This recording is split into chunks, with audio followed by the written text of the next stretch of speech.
thousands of people had the virus, they didn't even know about it. I myself had the virus. I didn't know that I had it. I just went with my wife when she was getting sick. And she was cured by vitamins. But I went along because she was tested and I tested positive. I had no symptoms. And so thousands of people in Namibia. So it is a virus, like the flu virus. People will get it, some people will not notice it, some people will get infected and have symptoms, some other people will get sick, some people may even die.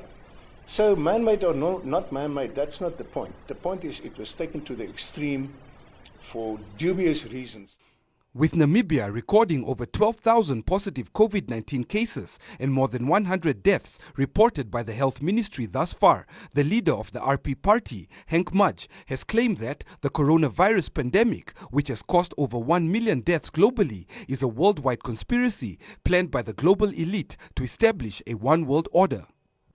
This corona pandemic was a conspiracy by people who were hell-bent to establish a one-world order. Names that pop up all over are those of Bill and Melinda Gates, George Soros, the Rockefeller Foundation, as well as the World Health Organization, just to name a few.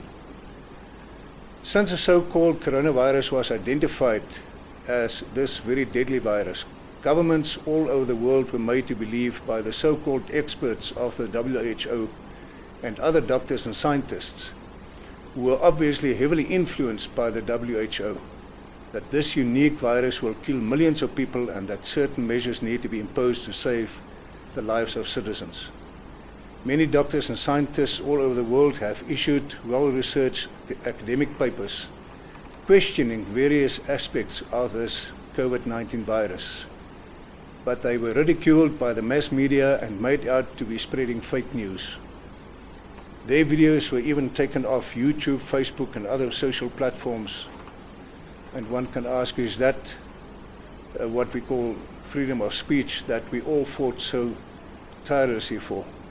Mudge also added that his party and other stakeholders from Germany are planning to form a non-governmental organization to prove that the virus is indeed a hoax and thereafter institute legal action against the government on behalf of the people and businesses that have suffered financially as a result of the state of emergency proclamations. Whatever legal action is going to be taken will most definitely not to try and benefit the business industry, the banking industry, or individuals, self-employed individuals, not at all. The people who suffer most were the grassroots level. There's not even a question about it, because of the fact that businesses suffered and closed down and so on. So it's not only about the businesses, it's about the grassroots level. Even the street vendors will have a claim, because they were prohibited from selling their stuff on the streets, vegetables and fruit and all that, and meat and so on and so forth. So they will also have a claim. So if legal action is going to be taken, it is going to be taken to benefit every single Namibian who has suffered because of this. It is not, and I want to make it very clear, it is not to try and get certain businesses to benefit from that. Not at all. Everybody will be able to chip in and come forward and say what they lost. And that is for every single Namibian. And it may even go as far, and I'm just speculating, it may even go as far as to say that, but because the government spent such a lot of money on all these nonsense and this COVID thing, that money could have been used for drought aid, food aid, to the rest of the country where the people are suffering up in the north and wherever. And the government were not able to do that.